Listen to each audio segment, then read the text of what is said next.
Hello friends, welcome to my channel teaching tour. Myself Madhu from class 11th and hope कि आप सभी बिल्कुल ठीक होंगे। Today in this video we will mainly discuss MCQ plus subjective questions of chapter 1 of our accountancy book introduction to accounting. So let's discuss. So हमारा first question है, what is accounting? Accounting है क्या? So let's discuss the answer of the first question. तो इसके दो answers हैं। Firstly we can say accounting is a language of business, and एक second answer भी ये हो सकता है कि accounting is an art and science both. Okay, next question है, the positional statement refers to. So accounting का जो पोजिशनल स्टेटमेंट है वो क्या रेफर करता है? तो इसका आंसर है, इट रेफर्स बैलेंस शीट। तो balance sheet is a term and इसका मतलब समझना तो बनता ही है, बिल्कुल समझना है। तो चलिए पहले इसका मीनिंग डिस्कस करते हैं। तो बैलेंस शीट का मतलब होता है, it's normally a statement which tells us about assets, liabilities and capital in the business. तो इसका ये मतलब है, ये एक जनरली स्टेटमेंट है जो कि हमें बिजनेस में रहने वाले एसेट्स, जो भी लाइबिलिटीज़ हैं एंड जो भी कैपिटल्स रिक्वायर्ड है फॉर बिजनेस, उसके बारे में बताता है। ओके, तो आप लोग अपने नोट्स में जस्ट आंसर के बगल में इन ब्रैकेट इस चीज़ को मेंशन कर लीजिए, ताकि जब भी आप लोग भूल जाएं you can remember. Okay, now एक और चीज़ है, आप लोगों को सरप्राइज नहीं होना है कि what is asset liabilities.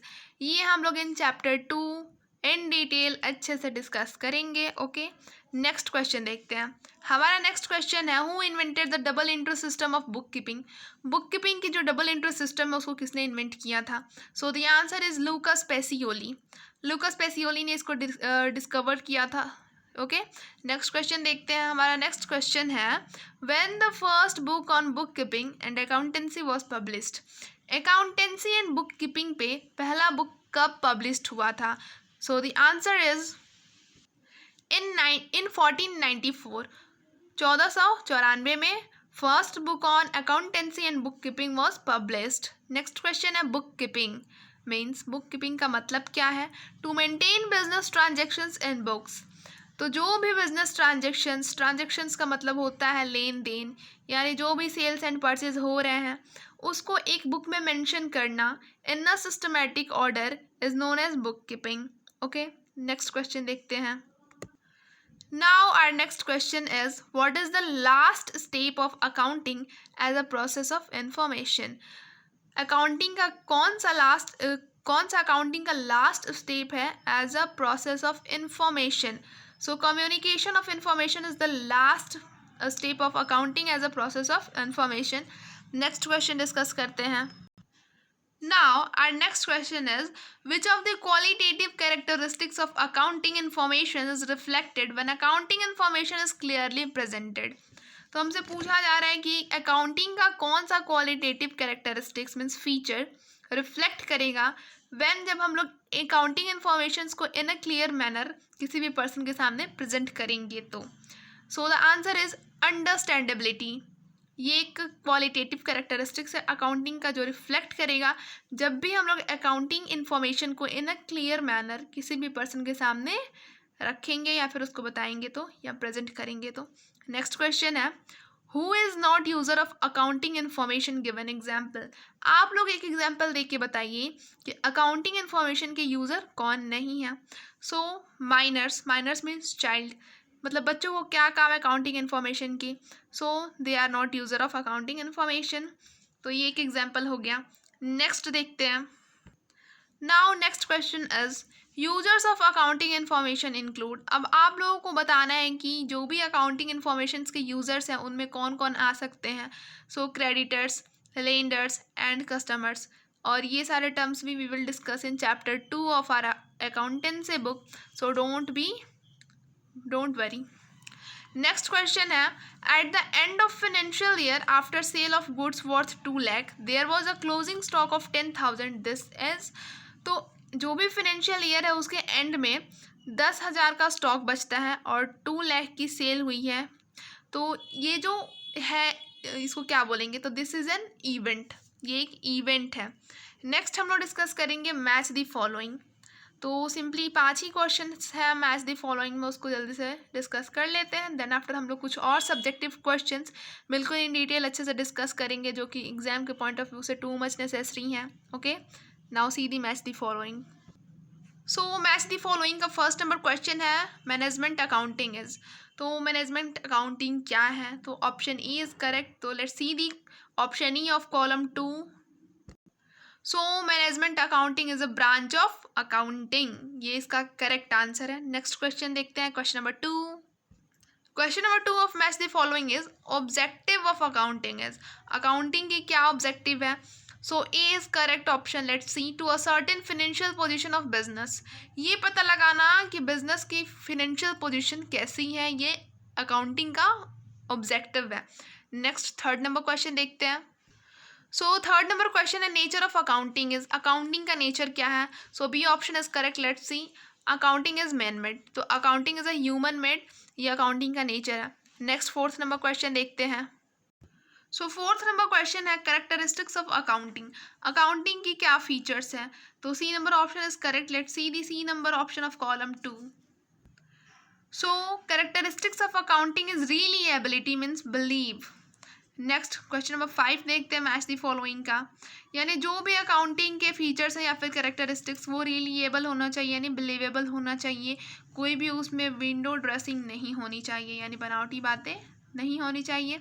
Next देखते हैं fifth number. Now question number fifth is locus Pacioli. तो इसका option D is correct of column 2। तो हमें देखना है कि लूकस पेसियोली किस चीज़ से रिलेटेड है। So option number D is here, he is the father of double entry system. तो हमारा मैच द फॉलोइंग इसी के साथ खत्म होता है। Now let's discuss some subjective questions related to chapter 1। Okay, so हमारा फर्स्ट सब्जेक्टिव क्वेश्चन है, give any 4 names of users of accounting information. 4 कोई भी ऐसे नाम बताइए जो कि यूजर्स हैं अकाउंटिंग इन्फॉर्मेशन के। So the users of accounting information are as follow. Owners हैं, मैनेजमेंट, एम्प्लॉयज़ एंड वर्कर्स जो भी काम कर रहे हैं, इन्वेस्टर्स जो भी कंपनी में इन्वेस्ट कर रहे हैं, और ओनर्स का मतलब होता है जो कंपनी का ओनर है, और मैनेजमेंट यानी जो कंपनी को मैनेज कर रहे हैं, तो उसको भी मतलब है, वो भी यूज़ कर रहे हैं अकाउंटिंग इन्फॉर्मेशन को। ओनर को भी मतलब है कि कंपनी में कितनी प्रॉफिट हो रही है, कितनी लॉस हो रही है। एम्प्लॉयज़ को मतलब है बिकॉज अगर कंपनी में प्रॉफिट होगी तो उनकी सैलरी अच्छी होगी। इन्वेस्टर्स बिकॉज अगर उन्होंने पैसे इन्वेस्ट किए हैं तो वो देखेंगे ही कि हमें जब पैसा रिटर्न मिले तो विथ प्रॉफिट और विथ इंटरेस्ट मिले। सो ये चारों नेम्स हैं, ये सारे यूजर्स हैं अकाउंटिंग इन्फॉर्मेशन के। नेक्स्ट देखते हैं question number 2। Now question number 2 is give 2 functions of accounting. Accounting के किसी मतलब अकाउंटिंग के कोई 2 फंक्शंस हमें बतानी है। तो फर्स्ट इज रिकॉर्डिंग फंक्शन, जो भी मतलब कंपनी में काम हो रही है उसको रिकॉर्ड करना। And second one is facilitating decision making. Accounting help करता है डिसीजंस लेने में। अकाउंटिंग देख के हमें पता चलती है कि हमारी कंपनी में प्रॉफिट हुई है या फिर लॉस, उसके अकॉर्डिंग जो भी मैनेजमेंट होती है कंपनी की वो डिसीजन लेती है। So it also facilitates decision making. Next question discuss करते हैं। Our next question is write 2 objectives of accounting. Accounting की कोई 2 ऑब्जेक्टिव्स बतानी है। तो first one is to ascertain net profit और लॉस। सबसे पहले तो हमें अकाउंटिंग की हेल्प से ये पता लगती है कि हमारी कंपनी में कितनी प्रॉफिट हुई या फिर कितनी लॉस हुई। नेक्स्ट हमें ये पता लगता है to ascertain financial position of the business. ये पता लगा पाते हैं अकाउंटिंग के हेल्प से कि हमारे बिजनेस की फिनेंशियल पोजीशन कैसी है। ओके, नेक्स्ट क्वेश्चन है state any 2 advantage of accounting. So accounting के कोई 2 एडवांटेज बतानी, यानी 2 कोई फ़ायदे बताइए जो अकाउंटिंग बनाने से हमें है। सो फर्स्ट है accounting help in ascertaining the profit and financial position. तो ये ऑब्जेक्टिव से हम लोग ने चीटिंग की कि हमें अकाउंटिंग बनाने से ये फ़ायदा है कि सबसे पहले तो हमें ये पता लगती है कि हमारी कंपनी में कितनी प्रॉफिट हुई या फिर कितनी लॉस हुई। एंड जो भी फाइनेंशियल पोजीशन है हमारे बिजनेस का वो पता लगता है। And then after second advantage है proper valuation of business. Business की प्रॉपर सिचुएशन क्या चल रही है वो पता लगती है। Now let's discuss the next question. Next question है what is the normal time limit of accounting year. Accounting year की नॉर्मल टाइम लिमिट कितनी है। So normal time limit of accounting year is 1 year. तो जो भी accounting year है उसका normal time limit only 1 year है, means 1 April to 31 March. Okay, this is also necessary. इसको भी ब्रैकेट में राइट डाउन कर लीजिए with this answer. Next question discuss करते हैं। Our next question is what are the limitations of accounting. Accounting के limitations क्या हैं? तो रिकॉर्डिंग ओनली मॉनेटरी ट्रांजेक्शन्स, जो भी ट्रांजेक्शन्स हमें जो मतलब लेन देन होते हैं उसको रिकॉर्ड करता है, ये एक लिमिटेशन है। एंड यानी कि जो जो पर्सन रिकॉर्ड कर रहा है या फिर जो भी मॉनेटरी चीज़ है जो सामने दिख रही है उसको ही रिकॉर्ड कर रहा है, तो ये एक लिमिटेशन है इसकी। एंड पर्सनल जजमेंट, अकाउंटिंग हम लोग अपने पर्सनल जजमेंट से करते हैं, ये एक इसकी लिमिटेशन है। नेक्स्ट क्वेश्चन देखते हैं। Who are internal users of accounting information. Accounting information के इंटरनल यूजर्स कौन कौन है? तो the internal users of accounting information are as follow. तो देखते हैं कौन कौन है इंटरनल यूजर्स। सो फर्स्ट हमारा आता है ओनर यानी सेल प्रोपराइटर, जो भी कंपनी का मालिक है और उसमें जो भी पार्टनरशिप लिए लिए हुए हैं वो सारे इंटरनल यूजर्स हो गए। नेक्स्ट आता है कंपनी मैनेजमेंट यानी डायरेक्टर्स, मैनेजमेंट या फिर ऑथोरिटीज़, ये सारे इंटरनल यूजर्स हैं। एंड थर्ड आता है एम्प्लॉयज़ एंड वर्कर्स, जो भी लोग कंपनी में काम कर रहे हैं, they all are internal users of accounting information. Next हमारा last question of the chapter या फिर इस वीडियो का बोलिए उसको डिस्कस करेंगे। सो हमारे पहले वाले क्वेश्चन का जस्ट अपोजिट है। हमें बस इतना बता देना है कि name the external users directly concern with the accounting information. उसमें हमें इंटरनल यूजर्स बताने थे, इसमें बताने हैं कि कौन कौन से एक्सटर्नल यूजर्स हैं, कौन कौन से बाहरी लोग हैं जो कि अकाउंटिंग इन्फॉर्मेशन को मतलब यूज़ करते हैं। तो the following persons are and concerns are included in, तो ये सारे लोग हैं जो कि हमारे अकाउंटिंग इन्फॉर्मेशंस को कि यूज़र्स एक्सटर्नल यूज़र्स।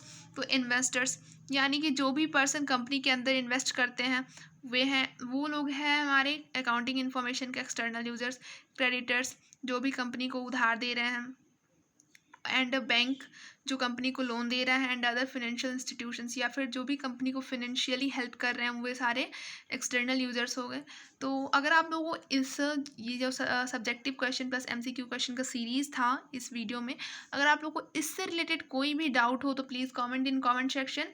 एंड अगर आप लोगों को वीडियो अच्छी लगी हो तो please like my video, subscribe my channel and press the bell icon for latest notification. मिलते हैं नेक्स्ट वीडियो में। Till then bye bye.